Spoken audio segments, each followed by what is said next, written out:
Hi viewers, weekend special இன்னைக்கு நம்ம பார்க்க போகிறது என்ன தெரியுங்களா? சிக்கன் மல்லி வதக்கல். இதுக்கு சேனலை சப்ஸ்கிரைப் பண்ணிட்டு வீடியோக்கு ஒரு லைக் போட்டுருங்க.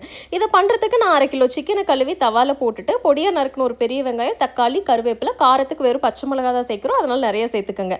அது கூடவே மஞ்சத்தூள், 1 டீஸ்பூன் கரம் மசாலா, தேவையான அளவு உப்பு போட்டு 1/2 டம்ளர் தண்ணி ஊற்றி நல்லா மிக்ஸ் பண்ணிவிட்டு அதுக்கு மேலே 2 ஸ்பூன் தேங்காய் எண்ணெய் விட்டு மூடி போட்டு கொதிக்க விட்டுருங்க. இதுக்கு பக்கத்துலேயே நம்ம இன்னொரு வேலையை பண்ண போகிறோங்க. ஒரு மிக்சர் ஜாரில் நல்ல ஒரு பெரிய கைப்பிடி அளவு கொத்தமல்லி எடுத்து ஈரமே படாத அளவுக்கு அப்படியே பல்ஸ் மோடில் வச்சு இப்படி ஒன்று குத்தில் அரைச்சி வச்சுக்கோங்க. இப்போ இந்த சிக்கன் கொதிச்சுட்டே இருக்குது. இதுக்கு தேவையான அளவு இஞ்சி பூண்டு பேஸ்ட்டையும் போட்டு நல்லா மிக்ஸ் பண்ணி விட்ருங்க. ஒரு ட்ராப் தண்ணியும் கூட இல்லாத அளவுக்கு இது நல்லா கொதிக்கணுங்க.